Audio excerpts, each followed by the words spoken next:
L'Afrique va se développer.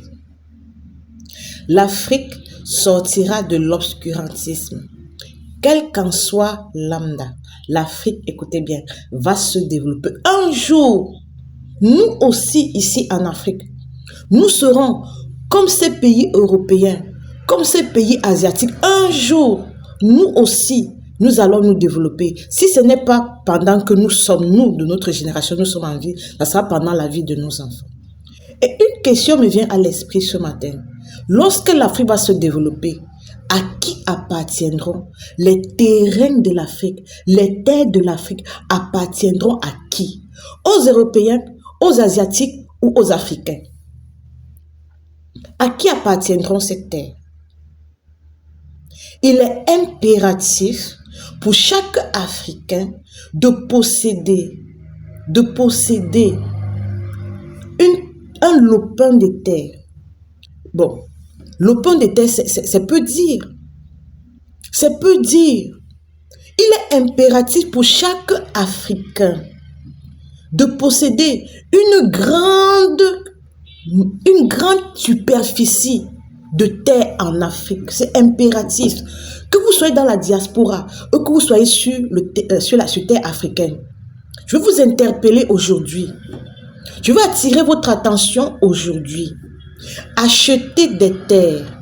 Achetez des terres. N'achetez pas les 100 mètres, les 200 mètres, les 300 mètres. Achetez les hectares de terre. Pourquoi est-ce qu'un Africain devrait acheter une terre en Afrique? Je vais parler de 3 raisons. Mais il y en a plusieurs. Il y a tellement de raisons. La première raison pour laquelle tu dois, toi Africain, acheter de la terre en hectares. En hectares. Pas les 100 000, les 200, 500. La raison pour laquelle tu dois acheter les terres en hectares en Afrique. C'est parce que tu es africain.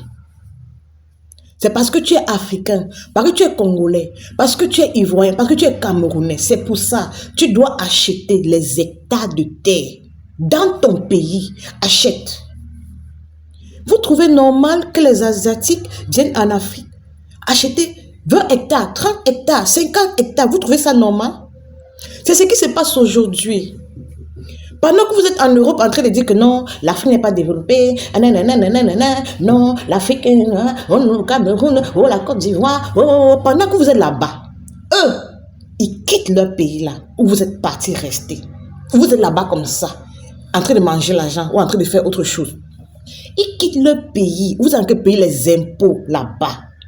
Ils quittent là-bas, ils viennent ici. Ils achètent les hectares.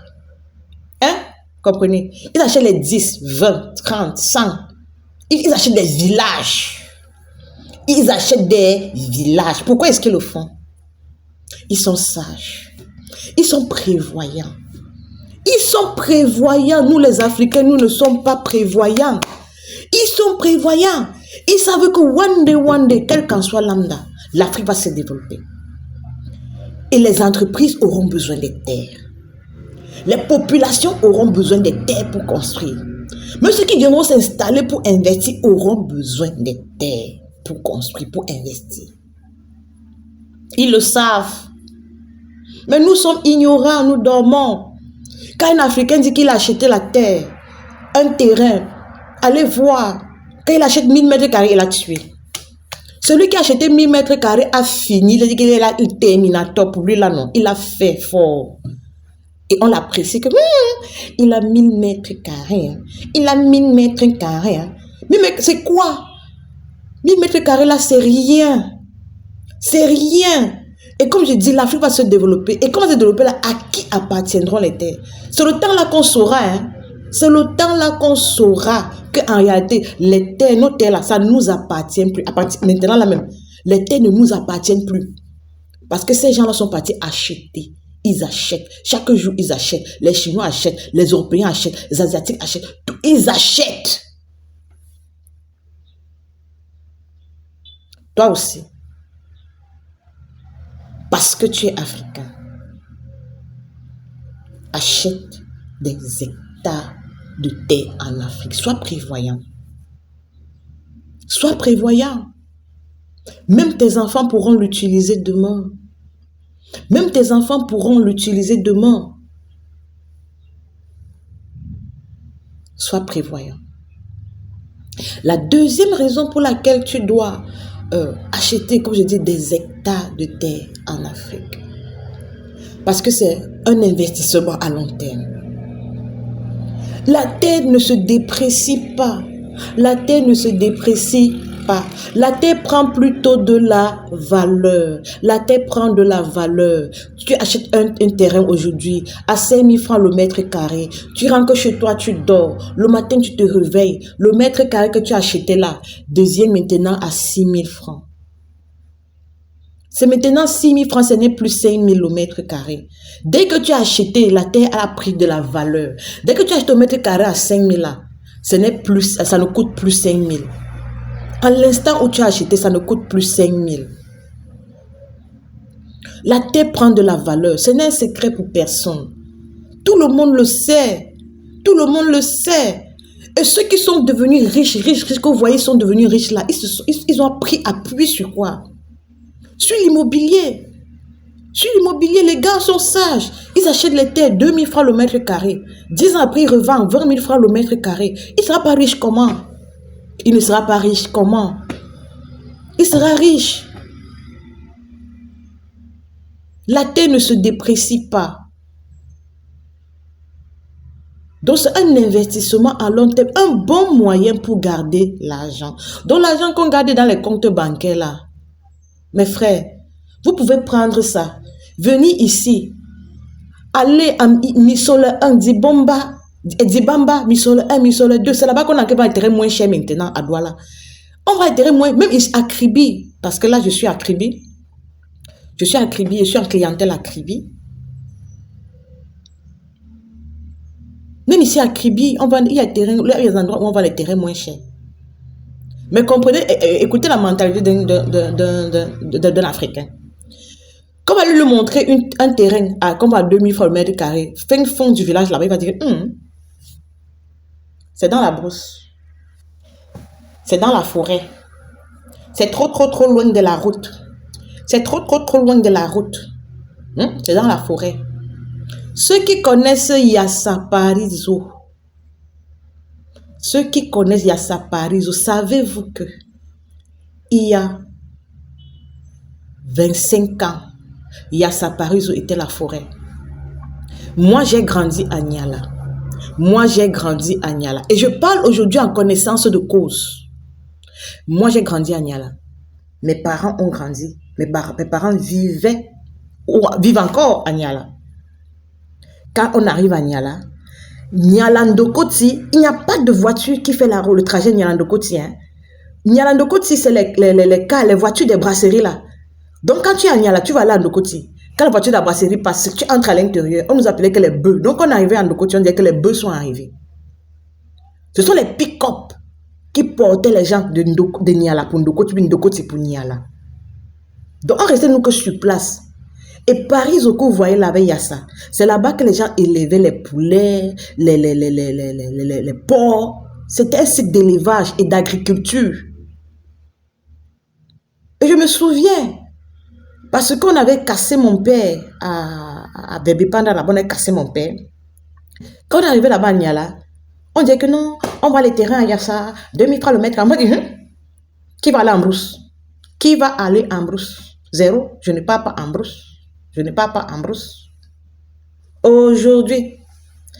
Aujourd'hui, est-ce que tu peux acheter le terrain à Yassaparizo?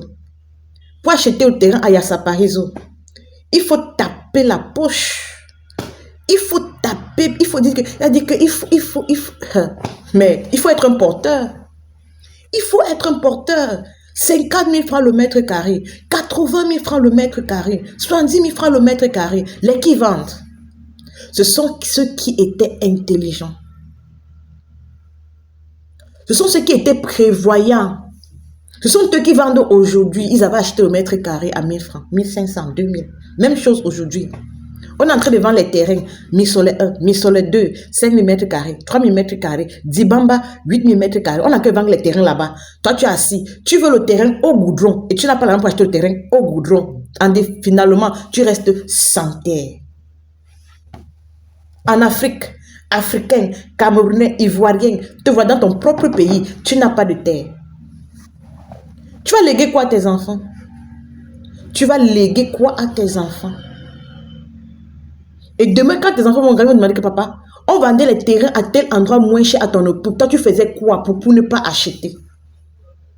Tes amis ont acheté, toi, tu mettais ton argent où? Tu faisais quoi avec l'argent? Tu vas leur répondre quoi? Troisième raison pour laquelle tu dois acheter un terrain en tant qu'Africain. Troisième raison.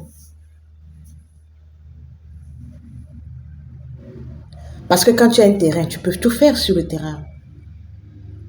Quand tu as un terrain, on peut tout faire. L'investissement, c'est flexible. Tu peux faire dans l'immobilier. Tu peux construire un hôtel. Les appartements meublés. Tu peux louer même ce terrain-là à d'autres personnes pour les besoins d'agriculture. Toi, tu peux faire dans l'agriculture. Tu peux faire dans l'élevage. Tu peux construire des bureaux. Tu peux revendre ce terrain. Tu peux le revendre plus cher.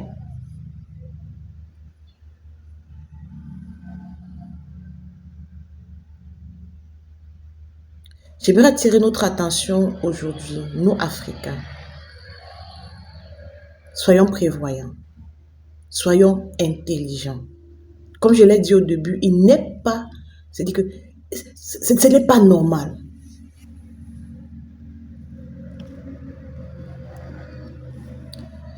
Ce n'est pas normal ce que je vois aujourd'hui au Cameroun. Ce n'est pas normal cette tendance. Que des étrangers soient en train de s'accaparer des terres. Ils achètent ça moins cher. Ils achètent des terres. Et demain, quand ces zones-là vont se développer, on va dire que ils ont pris nos terres. Toi-même, tu étais où quand on prenait? Tu étais où? Tu étais où? Tout le monde achetait. Lui aussi, il a acheté comme tout le monde. Tu étais où quand on achetait moins cher? Tu étais où? Il n'a pas volé, il a acheté. Il n'a pas volé, il achète. On te dit, oh, les Chinois, il a pris, regarde tout ce qu'il a pris. Ce qu'il a pris à 500. Lui, il a acheté à 500 mètres carrés. Et à l'époque là, on demandait à tout le monde à 500 le mètre carré. Tu étais où? Tu étais où?